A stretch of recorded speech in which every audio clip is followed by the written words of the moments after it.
Hello there, good evening. Welcome to Wednesday night's calendar with Tina Gelder and Michael Billington. Thank you for joining us, and here are tonight's main stories. The date is set. We will have a general election on the 4th of July. Rishi Sunak finally reveals that voters will head back to the ballot box in 6 weeks' time. I don't know, really and truthfully. I'd like to think Conservative. I hope that there is a Labour government. Whatever government ain't going to come in ain't going to change, is it? A summer election in which our region will take centre stage. We'll have reaction here on the surprise announcements. And we'll be live in some of the key battlegrounds that could decide who runs the country after the 4th of July. Also tonight. I'm incredibly sorry that that happened to those people and to so many others. A tearful apology from the former boss, but it's little comfort for the sub-postmasters whose lives were ruined by the Post Office Horizon scandal. I think there's a huge case of self-preservation going on here. Let me get through this and hopefully it'll go away.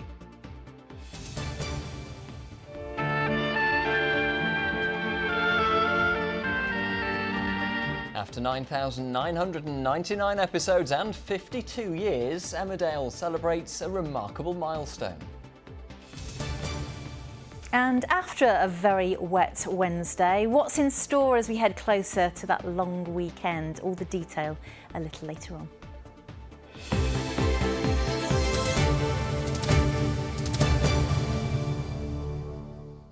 But first tonight, it's battle stations for a general election, because in the last hour, the Prime Minister Rishi Sunak announced that voters will go to the polls in 6 weeks' time. Thursday, the 4th of July, is the day that the nation will decide its next PM and which party will take on the reins of power for the next 5 years. The surprise move followed a cabinet meeting, after which the North Yorkshire constituency MP and the man who's led the Conservative Party for less than 2 years made his statement outside number 10 Downing Street. Yes, the vote could see a swing back to Labour in the so-called red wall seats, which the Tories took in the last election in 2019. Seats which will play a crucial role in determining who will form the next government. Places like Grimsby and Ashfield in North Nottinghamshire, to name just two. But there are plenty more calendar constituencies which could hold the key to number 10. We'll take you live to Grimsby and Ossett in just a moment. First, though, let's head straight to David Wood in Westminster. David, this seems to have caught a few people, plenty in fact, by surprise. And it certainly has caught many MPs right across the Calendar region by surprise as too. The Prime Minister has always said the election would be in the second half of the year. Technically, July the 4th is just in the second half of the year. We knew something was up this morning. I was one of a number of journalists who had meetings with senior government sources cancelled with no explanation, and then they stopped replying to our messages. So we knew something was afoot. Why today? Well, it's probably the last chance the Prime Minister can call a general election before the summer holidays. Also, official figures show that inflation has come down yet again, and he wants to talk up his handling of the economy. Let's hear a little bit from his Downing Street announcement less than an hour ago.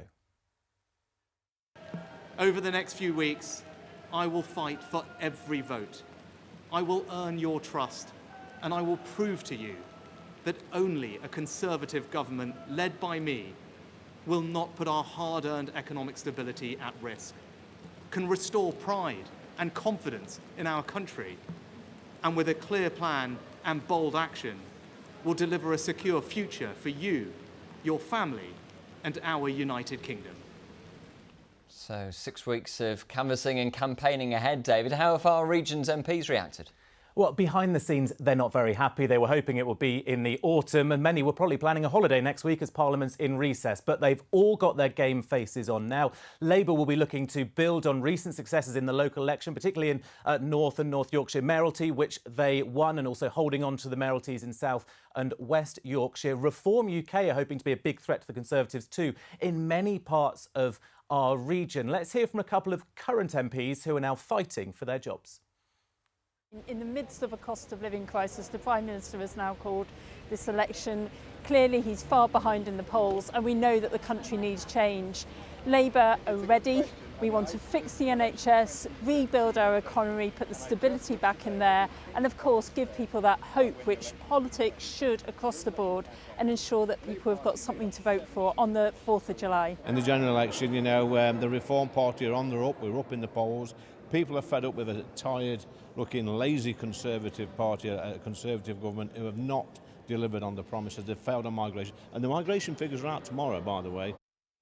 Now, the Liberal Democrats will also be looking to our region to make gains. Think of Harrogate, Sheffield, Hallam and the Green Party have also been chalking up some successes in recent local elections. They'll be looking for a few upsets too. The reality is no one really knows what's going to happen on July the 4th. The campaigning has only just begun. Yes, a busy few weeks ahead. David, live in Westminster, thank you. So there we have it, Thursday, July the 4th, confirmed as election day. Yes, Rishi Sunak says now is the moment for Britain to choose its future. But what can we learn from the last election and the past 5 years? Matt Price can tell us. December 2019, the last UK general election, and a disastrous day for Labour across the Calendar region. Conservative Party candidate, 21,000. The party lost long-held seats such as Don Valley, Wakefield, Rother Valley and here in Grimsby. Nietzsche, Lear, the Conservative Party candidate, 18,150.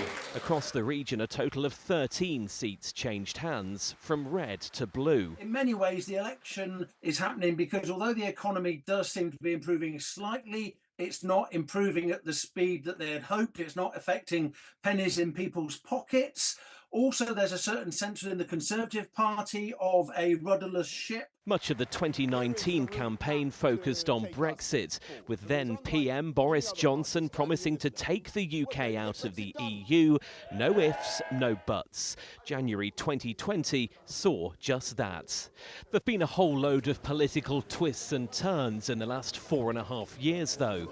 In the summer of 22, there was a Wakefield by-election. Back then, Labour's Simon Lightwood won back the seat from the Tories. Fast forward 12 months, another by-election, this time in Selby and Ainsty.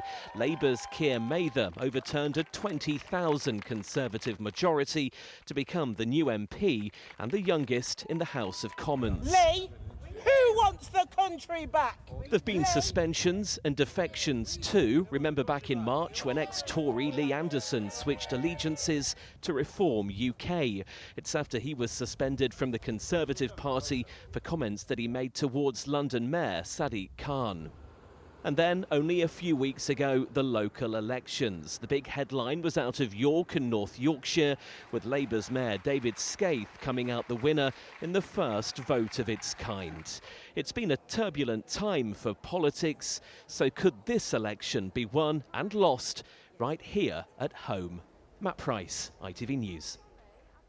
Well, let's take a look at that now and take you live to Grimsby, which was won by the Conservatives in 2019 for the first time in decades, having been a solid Labour seat since 1935. John Hill is there for us. John, Great Grimsby was one of 14 seats in our region, which the Tories took from Labour last time. It'll be hotly contested again this time, no doubt, but with a twist. There is a twist, more on that in a second, but look at the fishing heritage here in Grimsby. It's a part of the very fabric of this town of 85,000 people. But its Labour heritage, as you say, suffered a real jolt back at the last general election because the town had returned a Labour MP since before the war, every time there was an election. But in 2019, this town, well, it voted in Lear Nietzsche, Conservative, on the wave of the Boris bounce and the pledge to get Brexit done, one of those so-called red wall seats that the Tories took. And both Labour and the Tories know that if really they're to try and get the keys to number 10, they need to take seats like Great Grimsby. But here's the wrinkle that we just mentioned. Under boundary changes, Grimsby is to be merged with the next seat of Cleethorpes. They're both currently Tory, and the new seat, well, who knows how the makeup will change. 69% of the votes will come from Grimsby, 31% from Cleethorpes, and you can bet your bottom dollar that the number crunchers in the political parties will be trying to weigh up just what that change means as to how people may vote here. Well, John, you've had time to speak to some of those potential new voters for Great Grimsby and Cleethorpes. What have they been saying to you today? Yes, A snapshot, of course, not an opinion poll, and I suspect many of them probably don't know they're in a new constituency name, but this is what they had to say to me just within the last hour. What did you vote last time? Do you mind me asking? Conservative. And what do you think you would vote this time then? I haven't thought. I didn't vote in the local elections. I'm not very politically minded, and I don't think they helped us in any way whatsoever. I voted Conservative. And now you feel what? Now that I would never, at the moment, I'd never vote for them again. Do you think there have been improvements since the Tories won last election or not? No, I think they're just making a mess of things at the moment. I don't think they're doing very good at all, so I think it's worth giving someone else a try. So expect to see lots of political big hitters here over the next 6 weeks. They'll be hoping to haul in a catch of votes. John Hill live in Grimsby, thank you. Well, a number of new constituencies have been created for the upcoming election. One of them is Ossett and Denby Dale, which takes in local council wards in Kirklees and in Wakefield. It's a seat Labour is targeting in Yorkshire, and Katie Oscroft is at the Thorntree pub in Ossett. Katie, how has it gone down where you are? Well, Tina, as you say, I'm at the Thorntree pub here, and customers who did brave the rain were able to watch Rishi Sunak's announcement on the big screen earlier. It took a few people by surprise, I can tell you, but they're expecting a lot of MPs here because if Labour win this seat, the word is they will win the election. Now, I'm joined now by Kat Calvert, who's the landlady here. You were watching that announcement of election earlier. Is it time for a change, in your opinion? I think it is time for a change. I think locally and certainly everywhere we're looking for some positive action. People want to see an improvement in the way that we live and how that affects us and moving forward for everyone. Yeah, you work hard here, don't you? You sing to your customers, you call bingo for your customers, you cook for them. What are they saying to you? Are they of the same mind? I think so. It can, it's been a very rough couple of years, and certainly people in the community have felt that on every level. The economy, things like that, and in your pocket, money wise and all that. What specifically do you want a new government to do for you?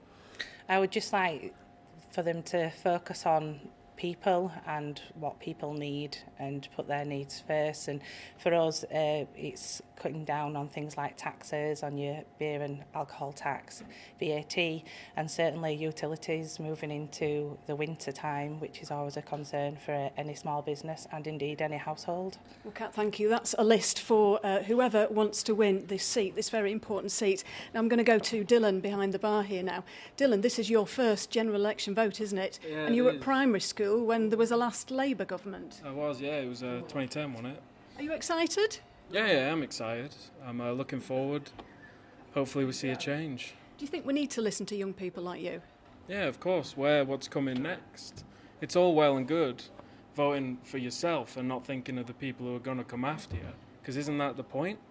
And briefly, what do you want a government to do for you? Honestly, I can't say. There's so much wrong that it's hard to say what they need to do right. But you're going to vote? I am going to be voting, yes. And would you urge other people your age to vote as well? Of course, everyone needs to vote. If you can't just see an election, complain who gets in and haven't voted, or complain about what's going on and you haven't voted. And you can't want to see a change and have not voted. Well, that's great. Thanks, Dylan. And yeah, I think we're going to see a lot of MPs in Ossett in the run-up to July the 4th. Katie Oscroft, thank you very much. So back to the polls in 6 weeks' time.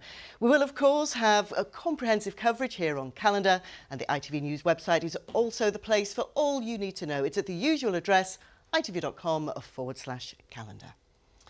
OK, some more of the day's news now, and there were tears today from the former Post Office boss, Paula Venables, as she gave evidence at the public inquiry, but from sub-postmasters from our region, sympathy was in short supply. Yes, the ex-chief executive also apologised as she was questioned about the Horizon IT scandal and claimed she'd been misled over the prosecutions. Well, watching proceedings unfold either from London or back here, a number of men and women from Yorkshire and Lincolnshire who were prosecuted as a result of the faulty accounting software, Ben Basin, has been getting their reaction. It was the moment sub-postmasters and mistresses have waited years to witness. Ms Reynolds, did you lie to MPs? Are you going to come clean about the cover-up? The former post office boss, accused of overseeing the most widespread miscarriage of justice in UK history, arriving to be held to account. For those from our region affected, a trip to London to see it for themselves. I'm looking forward to it because it's a platform we've never had for her before.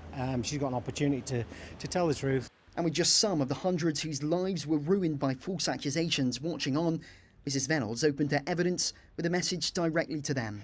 I would just like to say, and I'm grateful for the opportunity to do this in person, how sorry I am for all that sub-postmasters and their families and others have suffered as a result of all of the matters that the inquiry has been looking into for so long. Paula Reynolds was CEO of the Post Office between 2012 and 2019. She quickly became the highest profile face of the company when she was portrayed in the ITV drama Mr Bates versus the Post Office. Today, she denied knowing about bugs, errors and defects and said there was no conspiracy to keep that information from her. I think I have learned that people knew more than perhaps either they remembered at the time or I knew of at the time. She was later asked why she told MPs in a 2012 meeting that all Horizon prosecutions had found in favour of the Post Office, something which wasn't true. I fully accept now that the Post Office, the Post Office knew that. I completely accepted. Personally, I didn't know that, and I'm incredibly sorry. But for those caught up in the scandal, her emotion didn't go down well. Lee Castleton's case was also portrayed in the ITV drama. He ran Bridlington Post Office and was made bankrupt when he was ordered to pay nearly £250,000 to cover losses caused by Horizon. She will never shed as many tears as I have over the last 20 years. And I'm, whilst I have empathy for her feelings, and I feel, that I don't want anyone to become another victim of all of this. I think it's irrelevant. Chesterfield sub-postmaster Harjinder Batoy was jailed after being wrongly convicted. He's not buying Paula Reynolds' explanation. So far she's saying she didn't know anything, which is typical, or she's passing the buck further down. I mean, she's very high up in CEO, very high up in the business, but she don't know nothing. And watching from home, Tom Hedges, who was wrongly convicted of fraud and theft because of shortfalls at his branch in Lincolnshire. He's pleased Paula Reynolds is finally facing tough questions, but not surprised by her response. I think there's just it's a huge case of self-preservation going on here. That's what's happening. Let me get through this and hopefully it'll go away eventually. We had our entire life snatched away from us. Paula Reynolds will face more tough questioning for the rest of the week. Today was the first of her 3 days of evidence. And while she insists she was unaware of Horizon issues, for those who were falsely accused, it will be hard to accept that she couldn't have done more to prevent their suffering in a scandal which played out on her watch. Ben Mason, ITV News, Central London. A 63-year-old man is still being held on suspicion of murdering a woman in Cleethorpes over 40 years ago. He's accused of killing 36-year-old Olive Wilkinson at her home in 1983. Detectives say his arrest follows a cold case review, which revealed new lines of inquiry. Drivers are being warned of more overnight closures on the M62 Ouse Bridge. Engineers are repairing joints on the bridge between junctions 36 and 37 near Goole. It'll be closed overnight tonight and tomorrow night, and again on the nights of the 28th and 30th of May. Well, Kerry's here now, and match abandoned in the T20 between England's men and Pakistan at Headingley, and no great surprise either, is it? Not really. I think relentless was the most commonly used word in my emails today in the inbox. It's been thoroughly unsettled, horrible, difficult driving conditions at times, and we're not quite over yet. So what's been going on? Well, yes, the water butts are full, but the jet stream has got a kink in it. It's what we call amplified. Nothing too unusual there. It's developed an area of low pressure, but it is quite far south, and that means we're importing some fairly mild air around that low from the continent. In turn, it drags in a lot of moisture off the North Sea continuously, and that's pretty much what's been happening during the course of the day. Across all parts this morning, it was very wet, and now we're concentrating on western parts of the region as we head through into this evening and overnight tonight. So yesterday I said that the average for the whole of the region was about 60 millimetres, and we pretty much got that in North Yorkshire today. Runswick Bay, Sands End and Robin Hood's Bay had nearly 60 millimetres, and you can see even down the coastline at Skipsea and parts of Lincolnshire, even further south, had that 30 to 40 millimetres. And now we concentrate on the west, where those totals are likely to add up as we head through into this evening and overnight tonight. We've still got a weather warning in place from the Met Office. This is our weather warning here. It runs until midday tomorrow. It's a yellow one, it's be aware, but yes, further standing water, difficult driving conditions, and of course it takes quite a lot of time for that rainfall to get to the rivers, so we're not completely out of the woods yet. But the good news is that it will improve as we head through into tomorrow. So today has been the worst day, and I think many people tomorrow will feel like the weather is better in general, for sure. At least that's a little bit of good news, Kerry. Thank you. I do try. Thanks, thank you, Kerry. Well, finally tonight, to one of only a handful of programmes that can claim to have heard 10,000 episodes. Well, after the show goes out this evening, award-winning ITV soap Emmerdale will have done just that. Yes, originally commissioned for just 26 lunchtime episodes, it now boasts a fan base across the globe, and this year, cast and crew say as a thanks to our region for its support over the years, they'll give back by maintaining 10,000 newly planted trees close to the Emmerdale village set. Here's Victoria Whittam.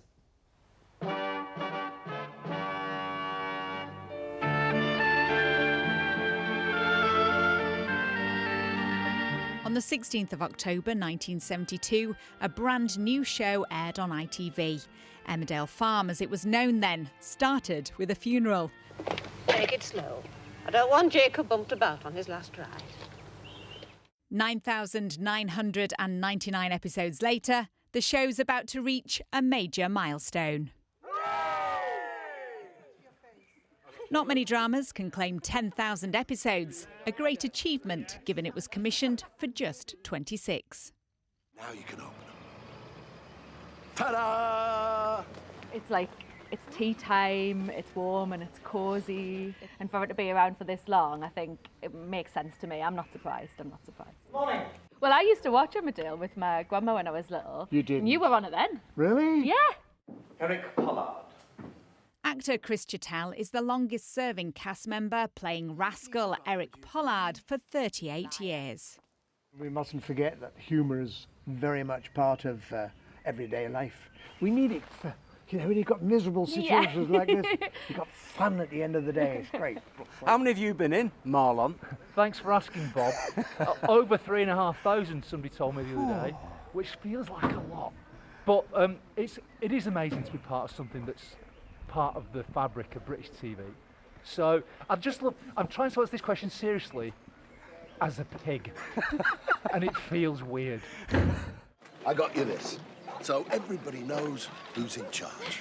And high spirits continue in tonight's episode as the village comes together for a fete.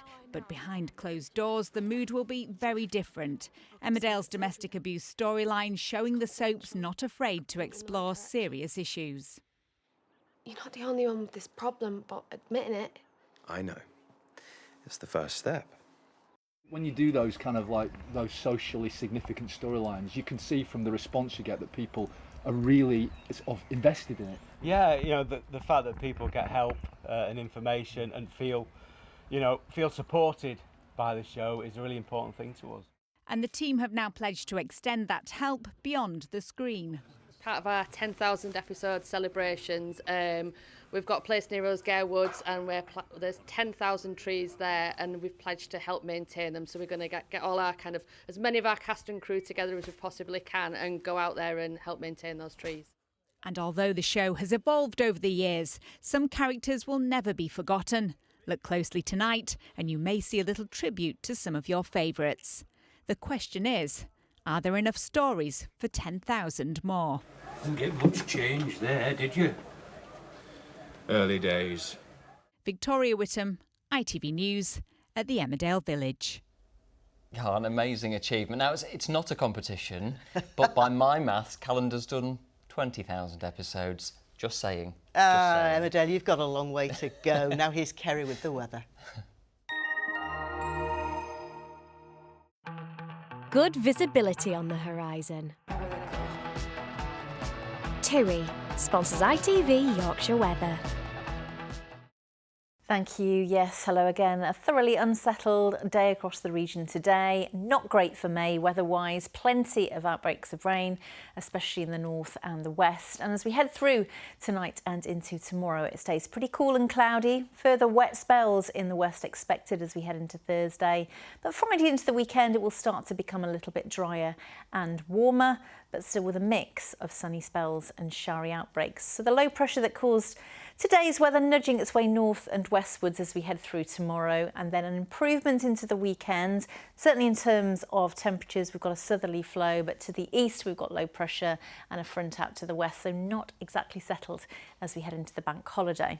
So for this evening and overnight tonight, we again look to the west for those outbreaks of rain, fairly heavy and persistent, certainly for the start of the night, maybe fragmenting a little bit as we head into the early hours, but still with some heavy pulses, some low cloud over the hills, some blustery conditions further east, drier, but still with a cloudy damp theme as we head through into tomorrow. Sun rising around 4:51, setting again around 15 minutes past 9. So a cloudy damp start tomorrow, a lot of low cloud mist and murk over the North York Moors, the Dales, the Pennines and the Peaks. It will be fairly showery to begin and then into the afternoon, hopefully fizzling out a little bit. Still quite breezy, still the risk of some showers over the North York Moors and the Dales, but elsewhere a little bit drier and brighter.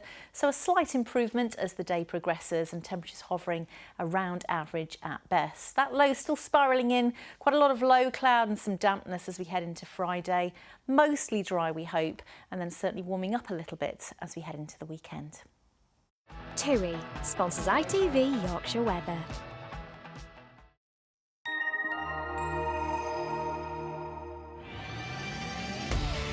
Hello, summer.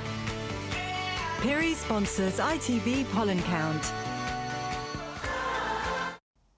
Yes, wet weather not great for pollinators, but much better news for those allergic to the pollen. Maybe some early grasses by the time we reach the weekend, but we're going for low over the next few days.